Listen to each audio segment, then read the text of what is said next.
ખબરોમાં બન્યા રહેવા માટે બેલ આઇકોન દબાવો અને એબીપી અસ્મિતાને સબસ્ક્રાઇબ કરો.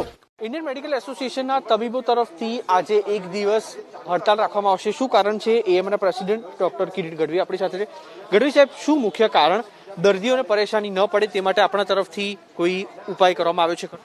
એનએમસી દ્વારા જે નોટિફિકેશન આપવામાં આવ્યું છે અને આયુર્વેદિક ડોક્ટરો સર્જરી કરી શકશે તે લોકો માટે ખૂબ જ ઘાતક નીવડશે એવું અમારું માનવું છે.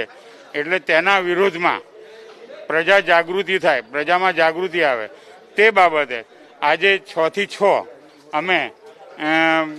અમે આજે બંધનું એલાન આપેલું છે. સાહેબ, દર્દીઓને કેવા પ્રકારની પરેશાની આના કારણે પડી શકે છે અને ખાસ તો વિરોધ કઈ બાબતનો છે? કારણ કે એમબીબીએસ તબીબો અને આયુર્વેદિક તબીબો બંને સામસામે એવું જોવા મળી રહ્યું. ના, એવું નથી.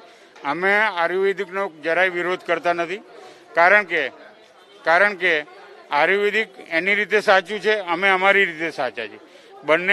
બંનેની શુદ્ધતા રહે અને કોઈ મિક્સોપોથી ના થાય એના આધારે, એના કારણે અમે આ હડતાલ પાડેલી છે.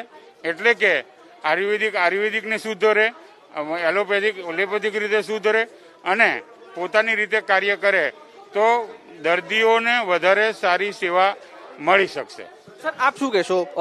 મુખ્ય મુદ્દો શું છે આમાં? કારણ કે આની પહેલા પણ આઈએમએ તરફથી વિરોધ કરવામાં આવ્યો હતો.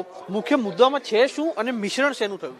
મુખ્ય મુદ્દો એ છે કે સીસીઆઈએમ અથવા તો central council of Indian medicine અને નીતિ આયોગ દ્વારા એવી 58 સર્જરી જે મોડર્ન સાયન્સની હોય છે, જેમાં ખાસ કરીને general surgery, orthopaedic surgery, ophthalmic surgery અને ઈએનટી સર્જરી, જે આયુર્વેદિક એટલે નાની થોડીક ટ્રેનિંગ લીધા પછી એમએસ આયુર્વેદિક જે શલ્ય અને શાલક્યમાં નિપુણ થાય છે એ લોકોને પરમિશન આપી છે. એટલે હવે સવાલ એ ઉભો થાય છે કે જે આયુર્વેદિકમાં ભણેલા હોય, જેને મોડર્ન સાયન્સનું કોઈ નોલેજ જ નથી, સર્જરીના કોઈ પ્રિન્સિપલની ખબર નથી, એનેટોમી કે ફિઝિયોલોજી, ફાર્માકોલોજીનું કોઈ નોલેજ નથી, એવા લોકો કઈ રીતે ઓપરેશન કરી શકે? અને જો એ ઓપરેશનની પરમિશન આપવામાં આવે તો એના માટે સહન કોને કરવાનું આવશે?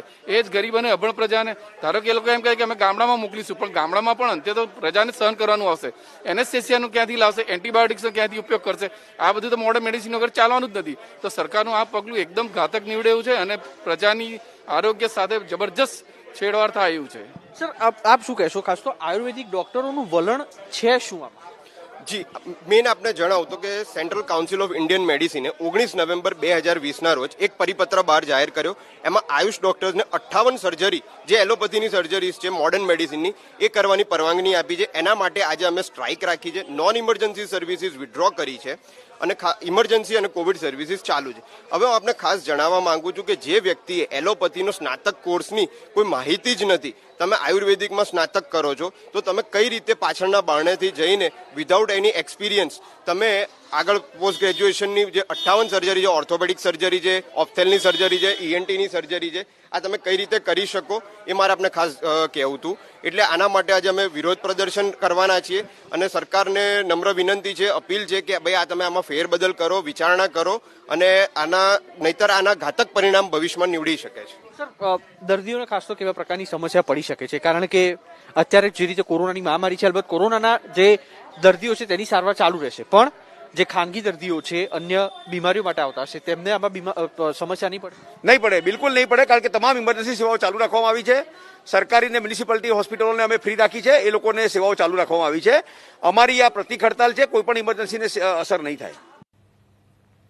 તો એનો વિરોધ કેમ છે? આંખ, કાન, નાક, દાંત, ગળું સવેદની જે સર્જરીઓ છે તે એલોપેથી ડોક્ટર કરતા હોય છે.